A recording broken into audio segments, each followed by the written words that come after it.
93 years. That's how long one man lived. Long enough to watch the industry he created rise from a garage in Minnesota to dominate every machine shop on the planet. Long enough to fund the expedition that changed how humanity understands itself. Long enough to see the country that made his success possible begin to hollow out, factory by factory, city block by city block. But before any of that, before the foundation grants, before the global empire, before the military contracts, there was a problem. A problem so fundamental, so embedded in the daily grind of every metalworking shop in America that the entire industry had simply accepted it as the cost of doing business. Metal didn't want to be cut, and for 150 years, nobody had a real answer. One man did. This is the story of the Do-All Company. Winona, Minnesota, 1900. The Mississippi River bends here in a way that makes the town feel enclosed, protected from something, though nobody could say exactly what. It was a lumber town turning into a manufacturing town, the kind of place where men fixed things with their hands because there was no other option. Leighton Allen Wilkie was born into that world. His father ran Wilkie Machine Works, a small shop that smelled of cutting oil and hot iron, where the difference between a job done right and a job done wrong was measured in thousandths of an inch. Leighton didn't go to an Ivy League school. He attended the University of Minnesota in the early 1920s, studying not theory, but application, the kind of education that made sense when your classroom had already been a machine shop floor. What he learned from his father's garage was more valuable than any lecture. That every unsolved problem in manufacturing was, at its core, a business opportunity waiting for someone patient enough to see it. The first opportunity came in 1919. Automobile repair shops were multiplying across America faster than anyone could count, and every single one of them faced the same maddening challenge. How do you properly align a piston and its connecting rod after an engine rebuild? The margin for error was razor thin. Get it wrong, and the engine failed. The tools available were improvised, inconsistent, unreliable. Leighton and his father developed the Universal Wilkie, a precision alignment tool that gave mechanics a repeatable, dependable answer to a problem they had been solving differently every single day. It sold. Not spectacularly, but it sold. And more importantly, it proved something to Leighton Wilkie that he would carry for the rest of his life. If you solve a real problem with a precise tool, the market will find you. In 1926, Wilkie moved to Minneapolis and founded Continental Machine Specialties Incorporated. The name was deliberately broad. This was not a company built around one product. It was a company built around a method. Find the bottleneck, build the solution, demonstrate it until the customer cannot imagine working without it. A year later, in 1927, the distribution and service arm of the operation was established in Des Plaines, Illinois, a suburb of Chicago sitting at the crossroads of American industrial geography, close enough to the steel mills of Gary, Indiana, the auto plants of Detroit, the machine shops of the entire Midwest. In 1929, Wilkie developed the Continental process, a method of stamping metal parts faster and at lower cost than anything currently available. It was not glamorous work. Stamping is not the kind of innovation that gets written up in newspapers, but it was exactly the kind of incremental, practical improvement that keeps a small manufacturing company alive through a depression that was already beginning to crack the foundations of the American economy. And the depression was coming. By 1930, it had arrived in full force, and small manufacturing companies were disappearing from the industrial landscape like frost burning off a morning field. What kept Continental Machines alive was the same thing that had built it: discipline, specificity, and an almost stubborn refusal to chase customers who didn't need exactly what they were selling. But Wilkie was watching something else. In every shop he visited, in every factory where he demonstrated his tools, he saw the same scene repeated without variation. A machinist standing at a hacksaw or a cold chisel, working through a steel billet by hand or with reciprocating machines that wasted metal, wasted time, and wasted the patience of every foreman who had to schedule around them. The bottleneck wasn't the lathe, it wasn't the mill, it wasn't even the drill press, it was the cut.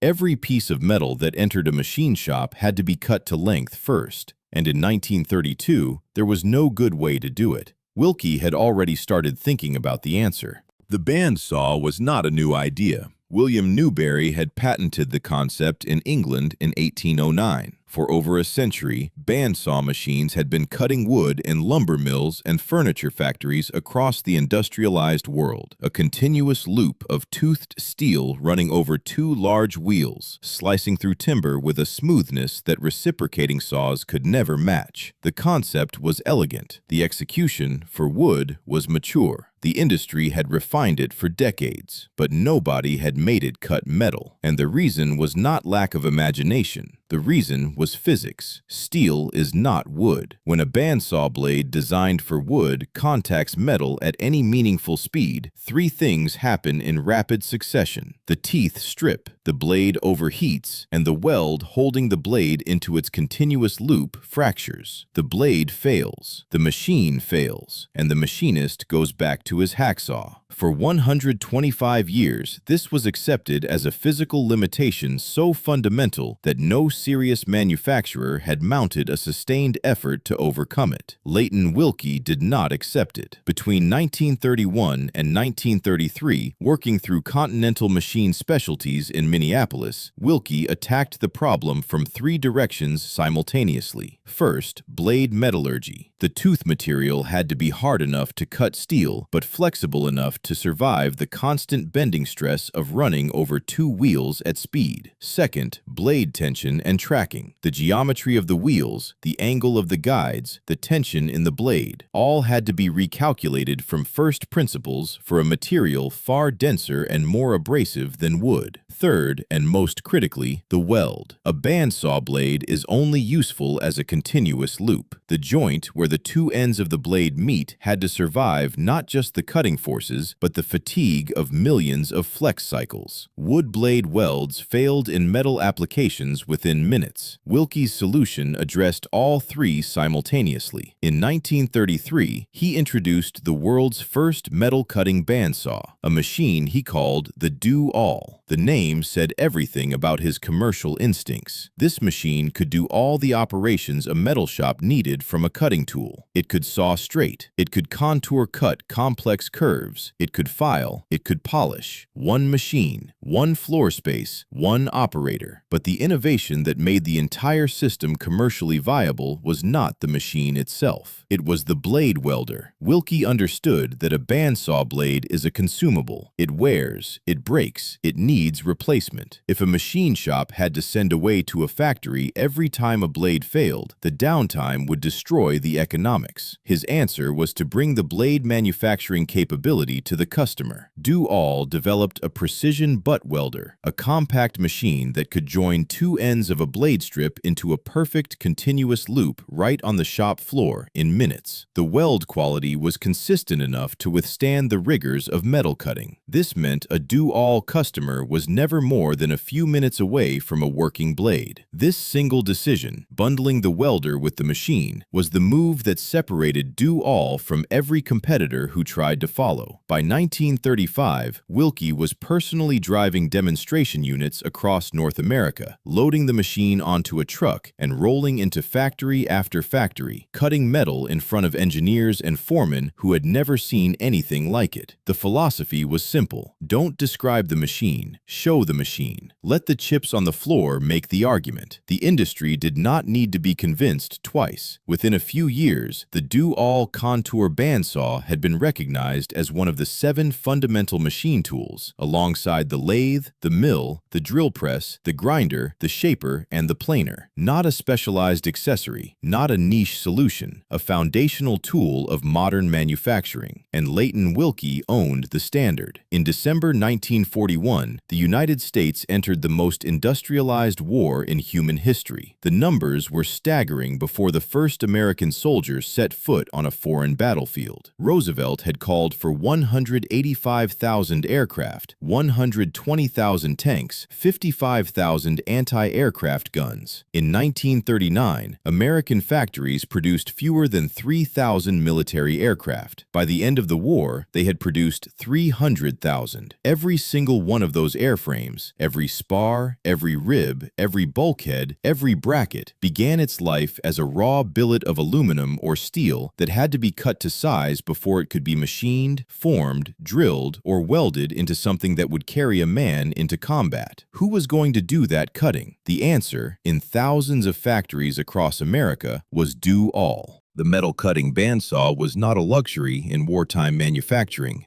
It was infrastructure.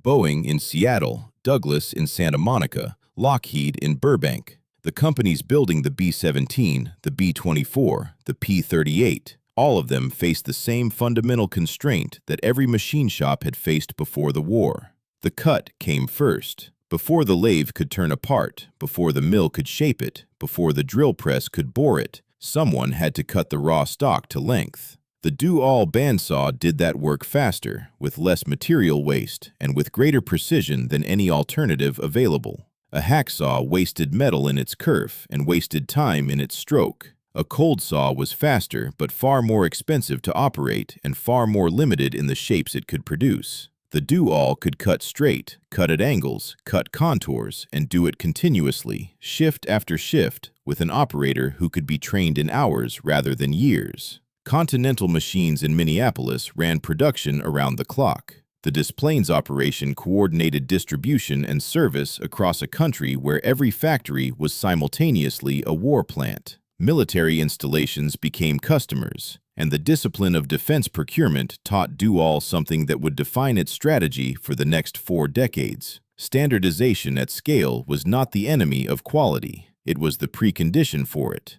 The war also forced an education in blade technology that peacetime demand would never have produced. Cutting aircraft-grade aluminum alloys, armor steel, hardened tool steel. Each material demanded different tooth geometries, different blade speeds, different cutting fluids. By 1943, Continental Machines had compiled enough empirical data to publish the first edition of what would become an industry Bible, Do-All Contour Saws, a technical textbook assembled by the engineering and research departments of Continental Machines, Inc., and the Do-All Company jointly. It was not a marketing brochure. It was a manual for a new discipline.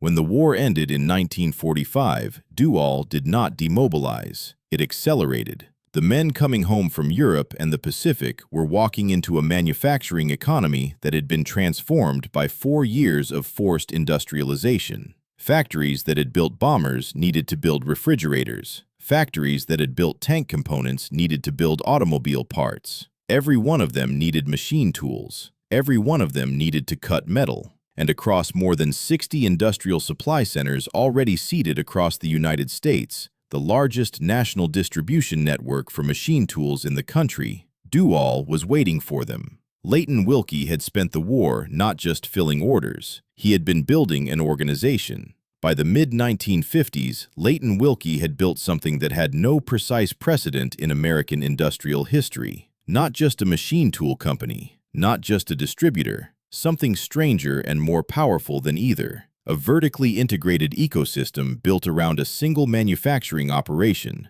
the cut. Do-All made the machine that performed the cut. Do-All made the blade that did the cutting. Do-All made the fluid that cooled the blade during the cut. Do-All trained the operator who ran the machine. And Do-All serviced everything after the sale through a network of more than 60 industrial supply centers stretched from coast to coast. The largest national machine tool distribution system in the United States. No competitor could say the same, not one. The golden product of this era was the vertical contour bandsaw, where the horizontal bandsaw cut raw stock to length, the unglamorous but essential first step of every machining operation. The vertical contour machine did something that genuinely astonished engineers the first time they saw it. It could follow a curve. A machinist could guide a workpiece into the blade and cut a complex, three-dimensional profile through solid metal with a fluidity that no milling operation could match for speed and material efficiency.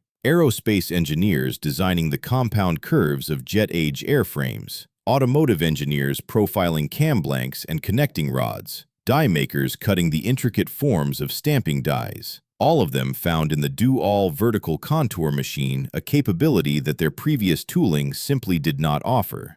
The machines were built to last. This was not a marketing claim. It was an engineering reality that the used equipment market has been confirming for 7 decades. Do-all horizontal bandsaws from the late 1950s and 1960s still appear regularly in machine shops across America, still cutting metal, still holding tolerance. A used Do-all C916 horizontal bandsaw, a workhorse model that Continental Machines produced across multiple decades, sells today on the secondary market for between $3,950 and $8,000 in good working condition, with machines manufactured between 1989 and 2007 readily available.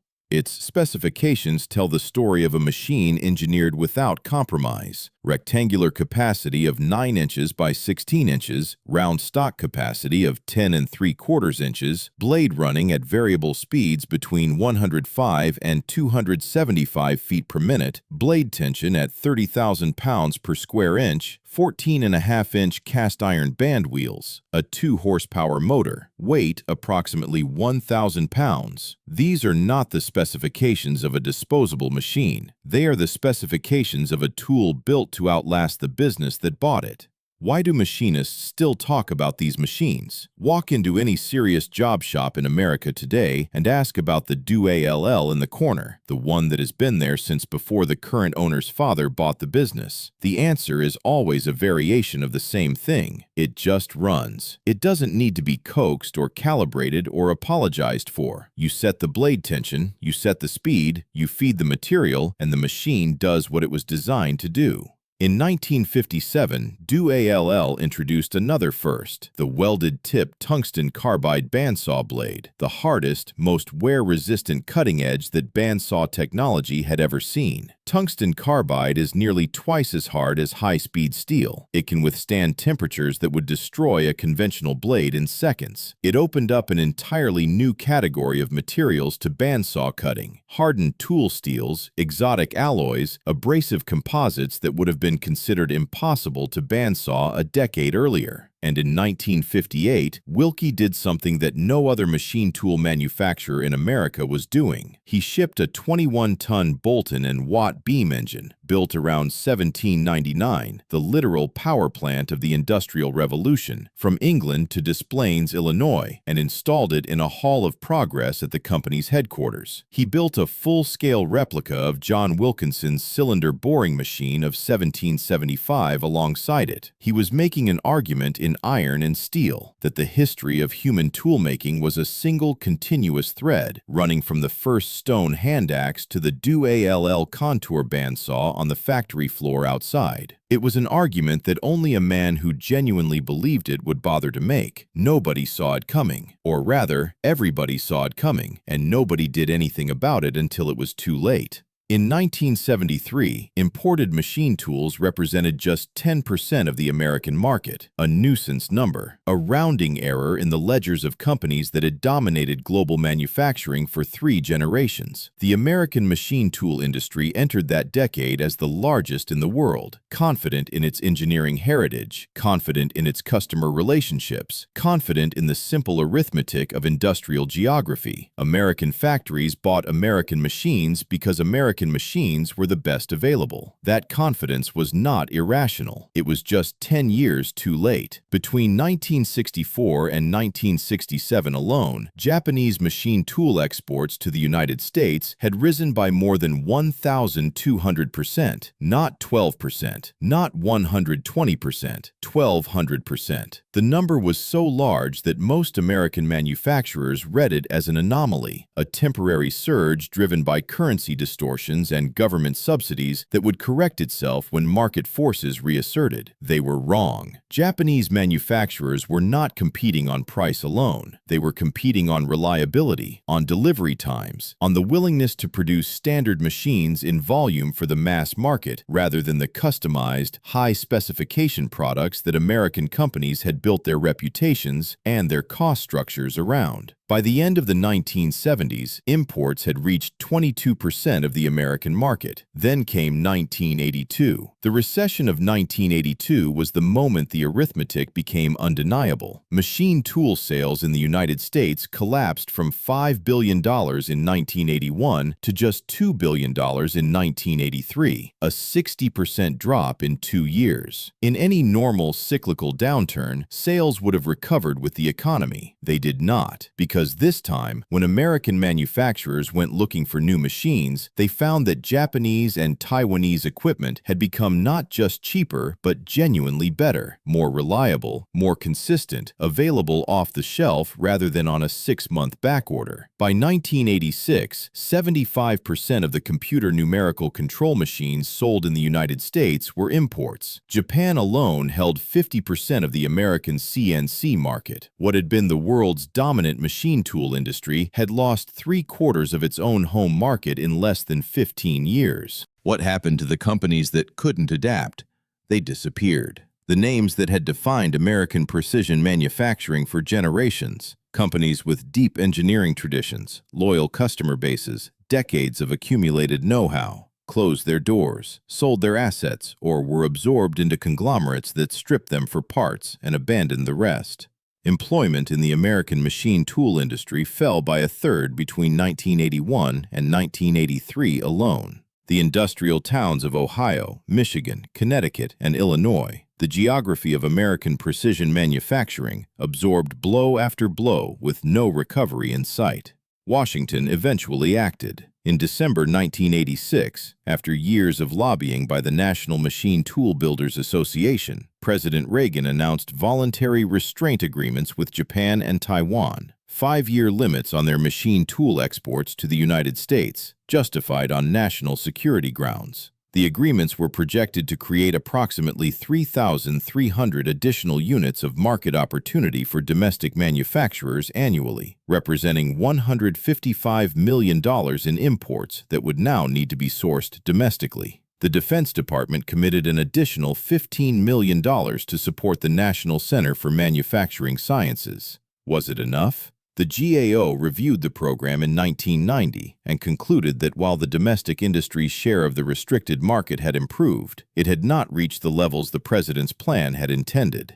The window had been open for a decade. The damage was structural, not cyclical, and no voluntary restraint agreement could rebuild what 15 years of complacency had allowed to erode. For DOALL, the question was not whether the threat was real. The question was whether they had built something strong enough to survive it. So what does a company do when the ground shifts beneath it? The wrong answer, the answer that destroyed dozens of American machine tool companies in the 1980s, was to fight the last war, to cut prices until margins disappeared, to chase volume in markets where Japanese and Taiwanese manufacturers had structural cost advantages that no American company could overcome through efficiency alone, to diversify into adjacent product lines without the engineering depth to compete in them, to wait for Washington to fix it.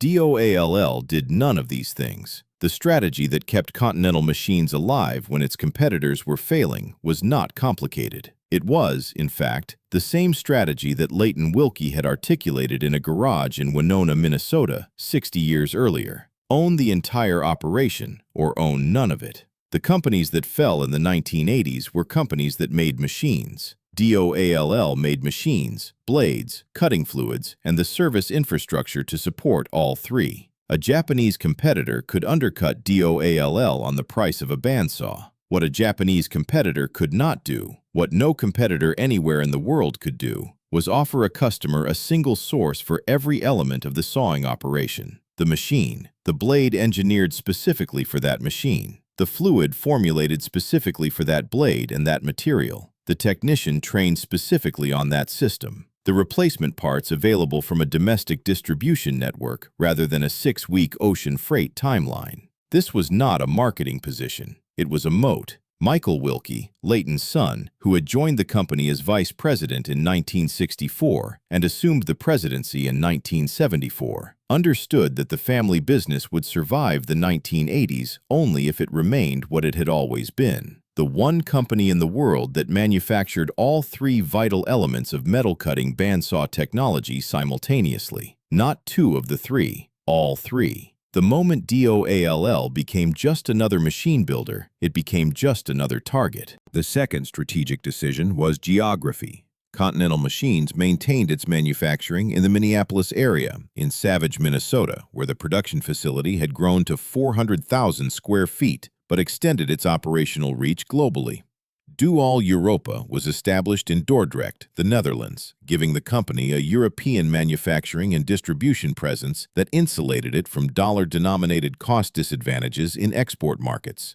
DOAL Mexicana was established in Apodaca, Nuevo León, a deliberate move to access lower manufacturing costs without abandoning the engineering standards that defined the brand. The third decision was technological commitment at precisely the moment when commitment was most expensive.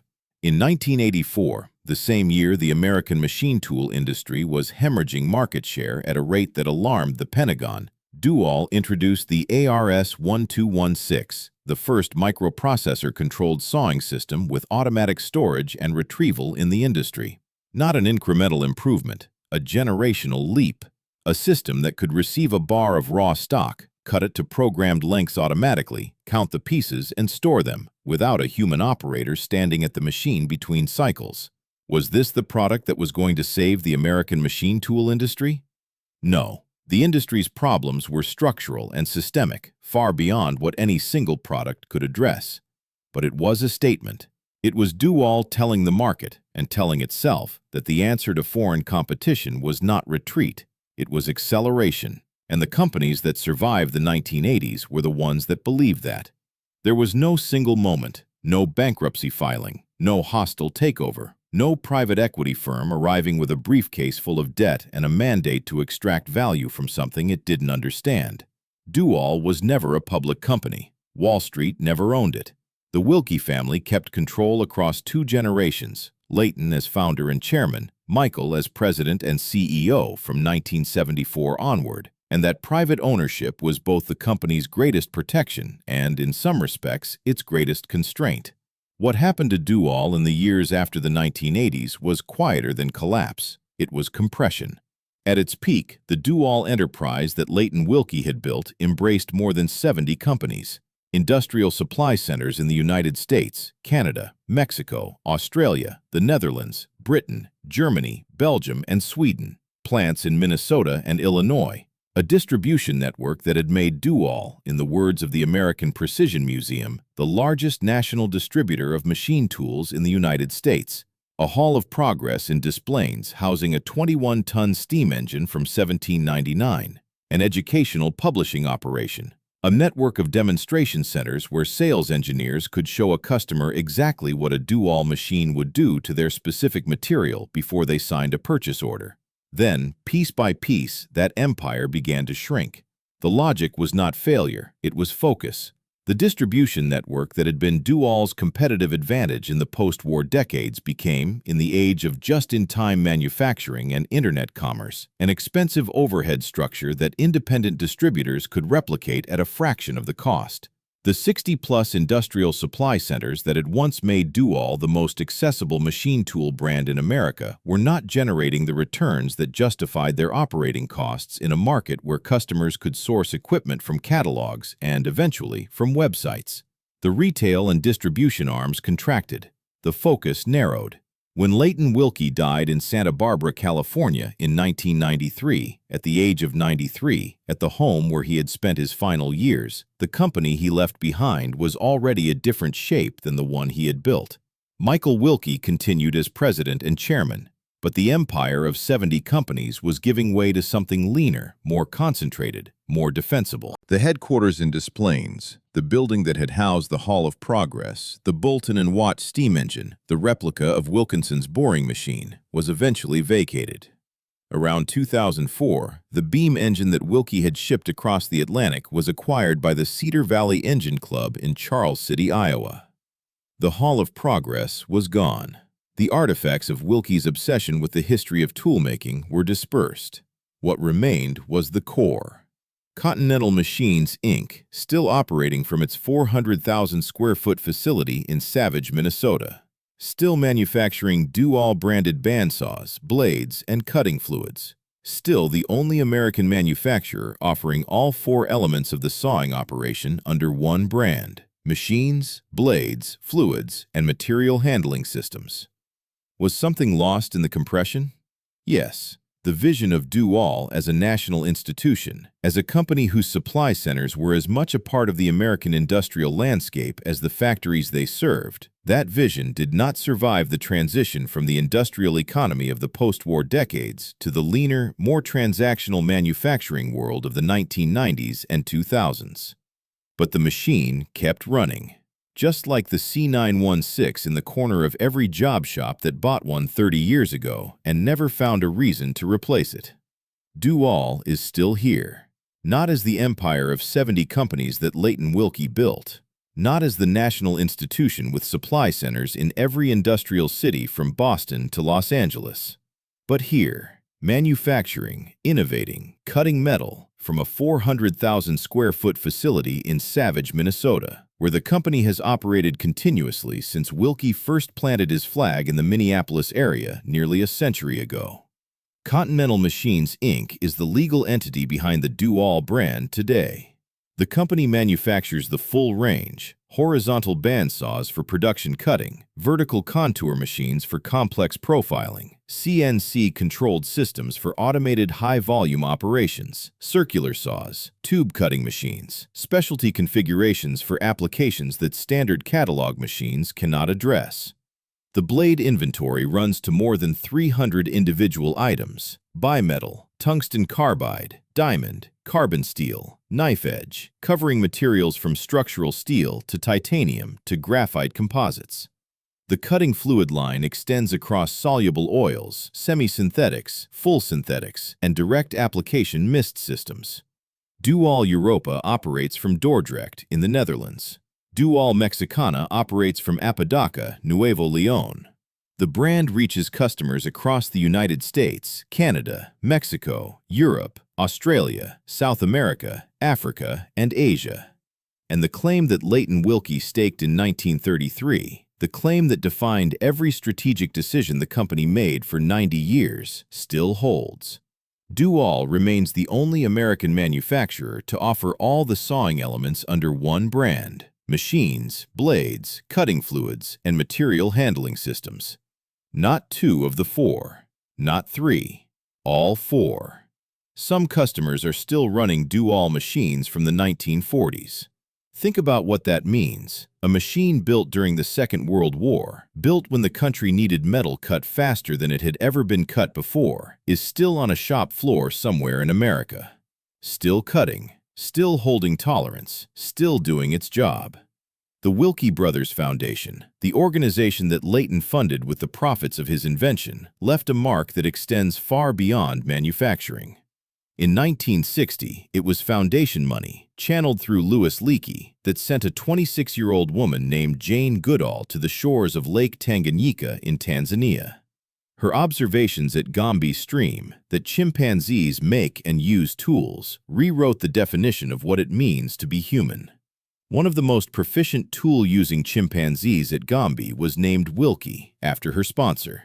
A man who made tools for a living, who believed that the history of human tool-making was a single, unbroken thread from the first stone hand axe to the bandsaw on his factory floor, who used the money from that belief to fund the research that proved chimpanzees, our closest living relatives, were tool-makers too.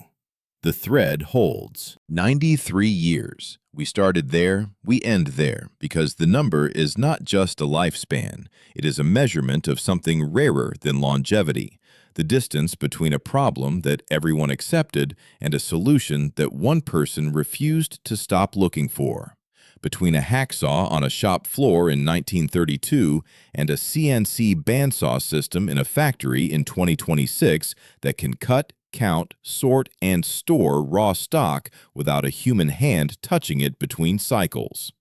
What does the story of Do All mean for American manufacturing? It means that vertical integration is not a relic of the industrial past. It is a survival strategy for the industrial future. It means that the companies which endure are not the ones that chased every market, but the ones that owned their corner of it completely. It means that a family in Minnesota, working from a garage, building a tool that solved a problem nobody else had bothered to solve, could create a standard that the entire world's machine shops adopted and never gave back. The forge is not forgotten. It just moved to Savage, Minnesota. If this story meant something to you, if you have ever stood at a bandsaw or worked in a shop, or simply believe that the people who make things deserve to be remembered, subscribe, leave a comment, tell someone who works with their hands. The thread from the first stone tool to the last bandsaw blade is longer than any one company, but all held it for 90 years. That is not nothing. That is everything.